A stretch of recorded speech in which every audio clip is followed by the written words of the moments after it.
Welcome to today's episode on Updates with Rookie. Today I have with me Ann-Kio Briggs, an environmentalist, human rights activist. Welcome to today's program. Thank you very much. Right, okay, so we met last night and it was quite spontaneous, like I said earlier. But I'm really surprised as to what I found out about you. I did a bit of research and yeah, I found out you're 66-year-old. You look really good for your age, to be honest. Now, what's the secret on that? Let's start with that. What do you actually do to keep healthy? To keep healthy, I try to live healthy. Whatever that means, that I do what I know is right. These days, I don't go out that much. I don't overeat. I don't drink anymore. I've been off any form of alcohol for years and years. And I eat when I'm hungry, and I don't eat if I'm not hungry. And then I just, like I said, I try to live right. Brilliant. Okay, whatever living right is, yes. I think it's down to how we define it as well. Yeah, it's a personal thing. Yeah, true. Okay, so about your journey, how did you get to where you are today? You're Nigerian-British, right? Yes. Now tell me a bit about your story. My mother is late now. I lost her 2 years ago. My mother is British. My dad is Ijo. They met when my father traveled in the 40s, late 40s, and I mean at that time to travel and study abroad, it was quite fascinating, I think, for them.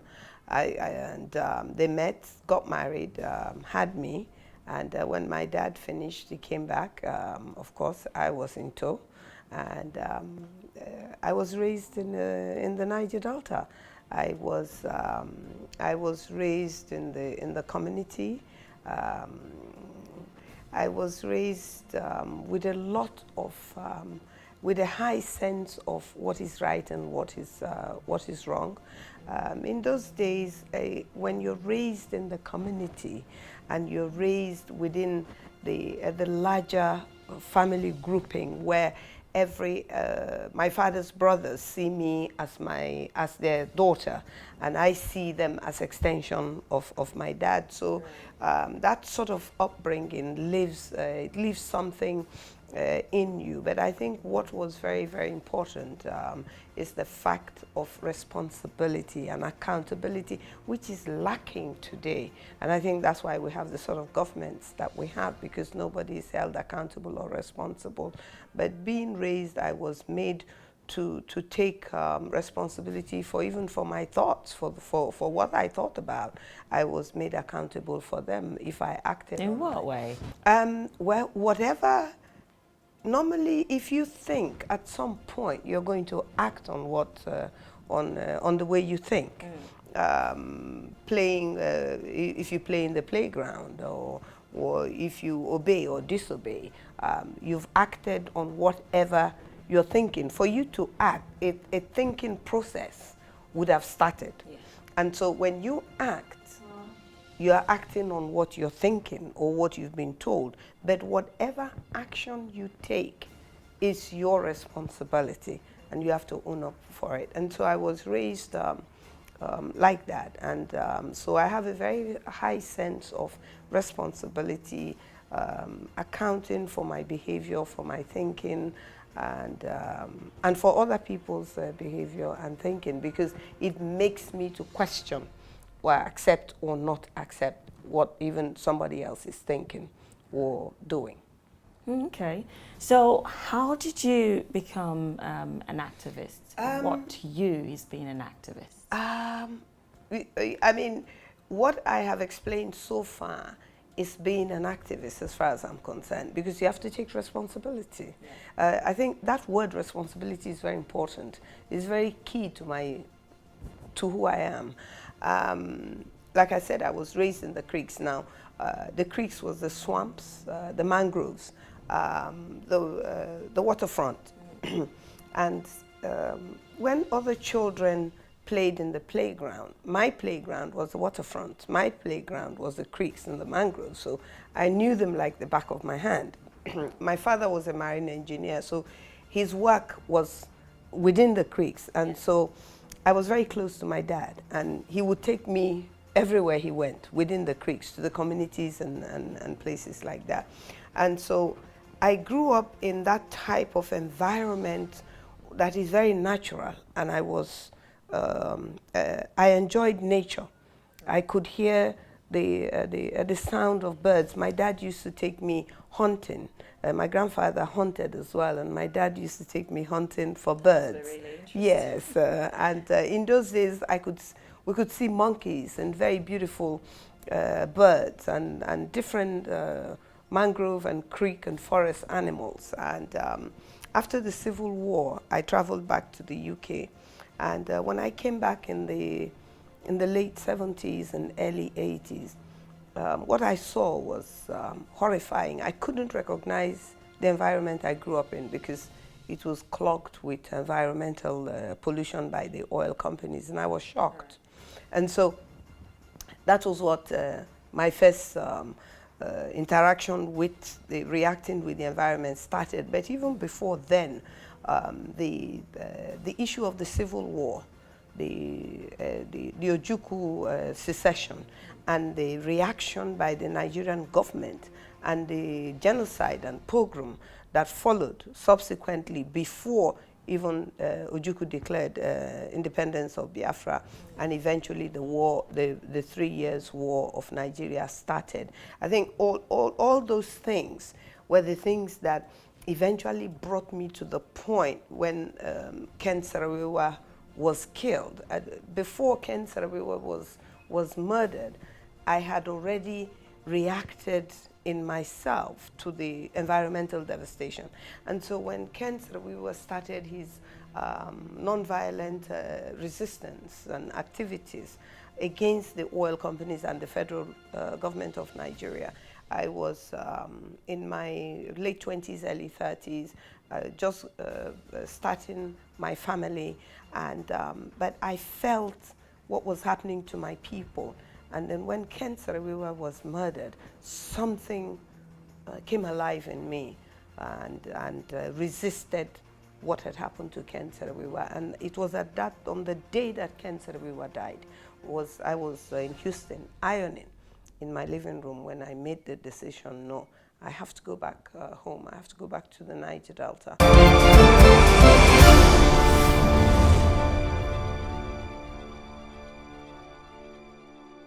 Came back with my two youngest children.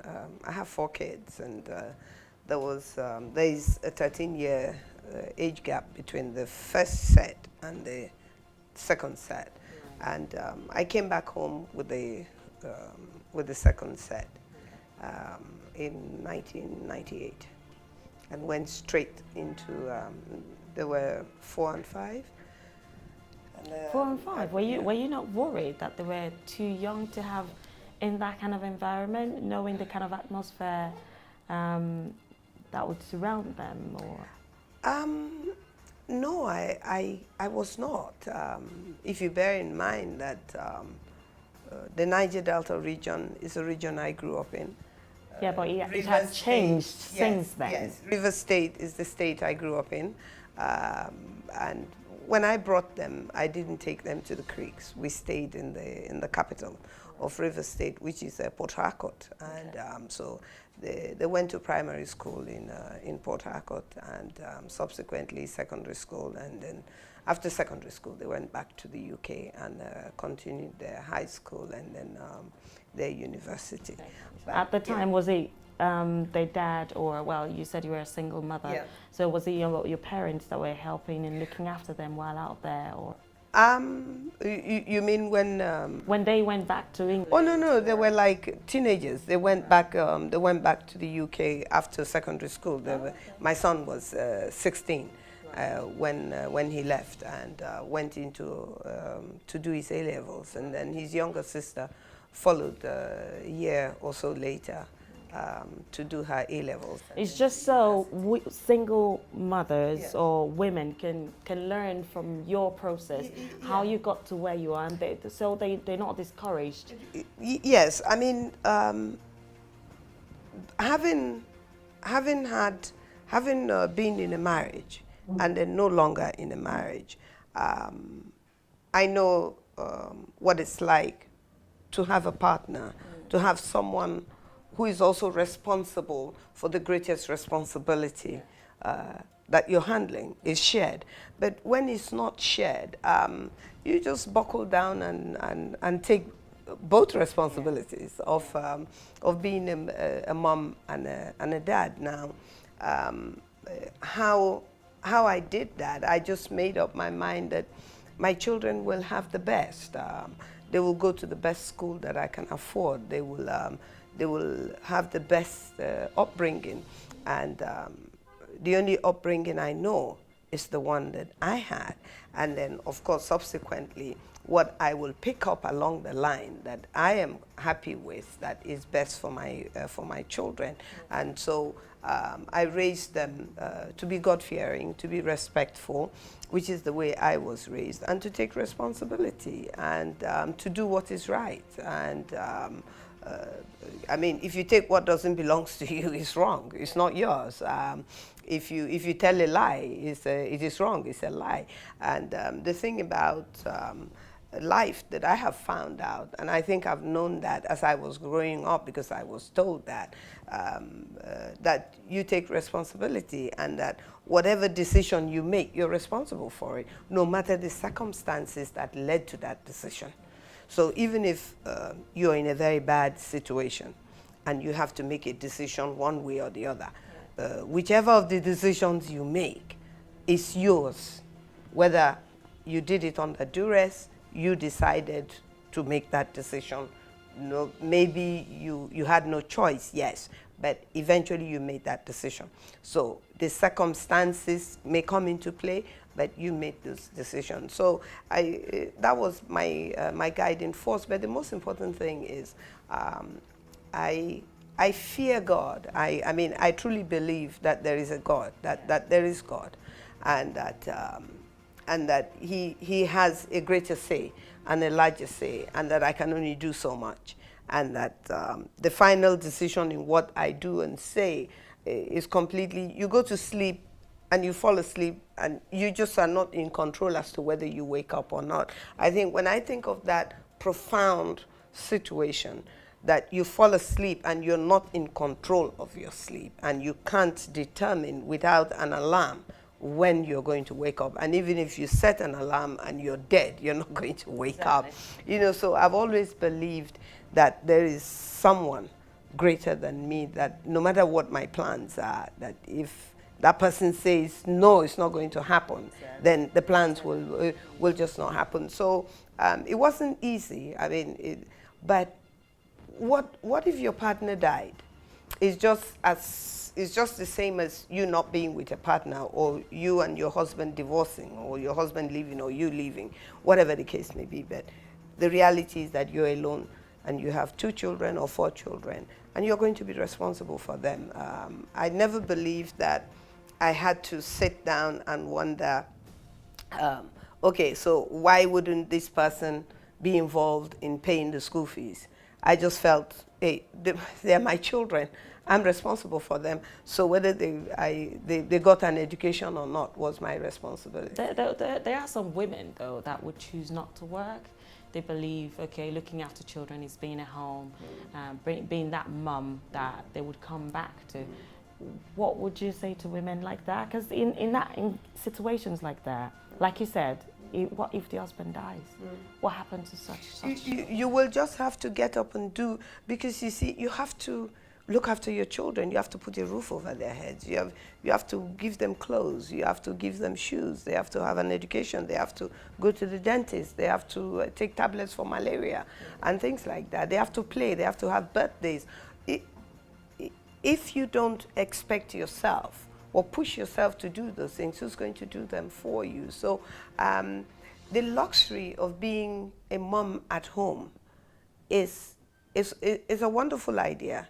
And in the 70s, in the UK, if you were a stay-at-home mom, you could collect an amount of money to assist you, even if you had a husband in the house. The government paid something for women who chose to stay at home. But times have changed, of course. So now if you don't have that luxury and you don't have a partner who is responsible, who is sharing the responsibility with you, then you cannot be a stay-at-home mom. Because then you will have to be a mom that goes out to work, and a mom that puts food on the table. And then I think it's also a bigger responsibility when you're also a mom that has to do things that you believe in.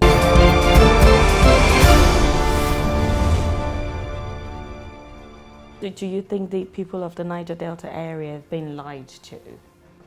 Oh, yes. I mean, I remember in 1958 or 59, I remember very clearly some what I would refer to as white people with some Nigerians came to my community, and they set up a white sheet, and they were going to show us some films. This was just after they found oil, and they want to lift it in commercial quantity.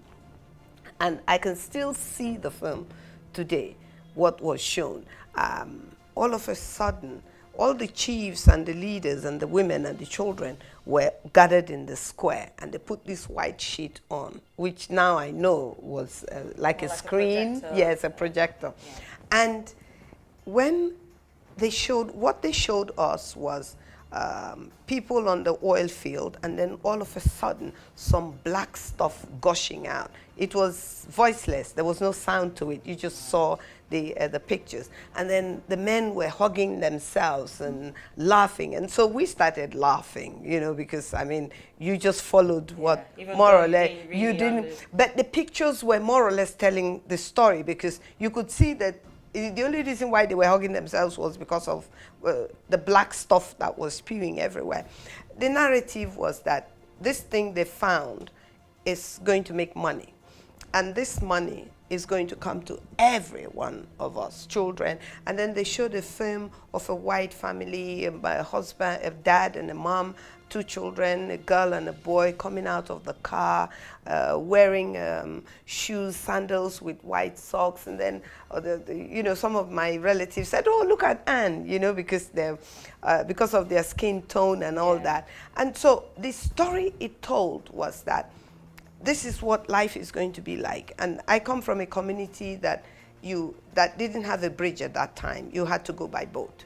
And so all of a sudden we could see cars. And so it means that we're going to use cars. And then the children played in the playground. And it was just rosy. So this is what we were going to be like because of this oil. Yeah. And so that was the picture. Oh, well, that was a lie. So yes, the Niger Delta people, we've been lied to from the moment oil was found. We believe very strongly that even though the oil companies, Shell, and Shell was the only oil company, Shell, Darcy, and all of that, that they were taking oil long before they actually said that they had found it. So they were stealing it, actually. This is our belief. This is definitely my belief. And I think it was the agitation for independence, and then the eventual demand for restructuring. People are doing as if restructuring is a new thing. It's not. Nigerians were asking for restructuring way back in the 40s, because Nigeria was amalgamated in 1914, and it was amalgamated for a purpose, so that the resources that was more in the south could be used to also run the north, which was not so rich. And so this was all done by the colonial government. And so the amalgamation was done on purely an economic reason for the colonial government. And then eventually, when Nigerians started demanding for independence, it became clear to them that at some point, and it wasn't only Nigeria, other African countries, the Gold Coast and other countries were demanding for independence. And so it became very clear that they had to let go. And they were already taking the natural resources, whether it was gold in South Africa, diamond in the Congo, whether it was the Belgians, the French, or the Germans, whatever, and the Berlin Conference, how they carved up Africa for themselves and all of that. So it's like almost a full circle thing where we're back to being colonized. So I think that the colonization of Africa has never really stopped, despite the fact that independence was given. Because with independence for the different African countries, they were still not empowered to govern themselves. They were still being governed with the same mentality of not knowing, of being ignorant, of not being good enough to manage their affairs, of not being good enough to create anything. And so things have to be taken out of Africa and taken to Europe and made into television. The raw material has to be taken out for telephones, for mobile phones, for anything, for car, for bicycles. And yet the raw material, even something as simple as a bicycle, is manufactured outside of Africa. And yet every component in a bicycle is found in the soil in Africa. It's the same thing with telephones. It's the same thing with televisions. So when they take these raw materials out, they take the jobs with them, because the jobs that the raw material, the byproducts of the raw material is what creates the job, not the raw material. Yeah. And when they take the raw material away and bring in the byproduct, the people that manufacture the raw material are the workers. Exactly. And yet it is done in China, in America, in Germany, in the UK. And so Africans remain poor, and Africans remain beggars. And yet the African continent is the richest continent on earth. And yet it is the poorest, according to the people who created poverty. The black man has no business with poverty. And so we have to make this, we have to demand for this change. As a matter of fact, we have to demand this change from ourselves now. Africa has to change Africa for Africa. Yes. If Africa continues to think that Africa has to change with the collaboration of the Western country, then Africa will never change. Africa has to negotiate her independence. Africa is not independent. There is really no country in Africa that is independent. If your budget is dependent on dollar, how are you independent? Sure. If your budget is not determined by your local currency, how are you independent economically? And so if your education is based on what is taught outside of Africa or outside of your country, if the technology, the knowledge that you need to develop, you don't generate that technology and that knowledge within your own region and capacity, then you will remain exactly where you are.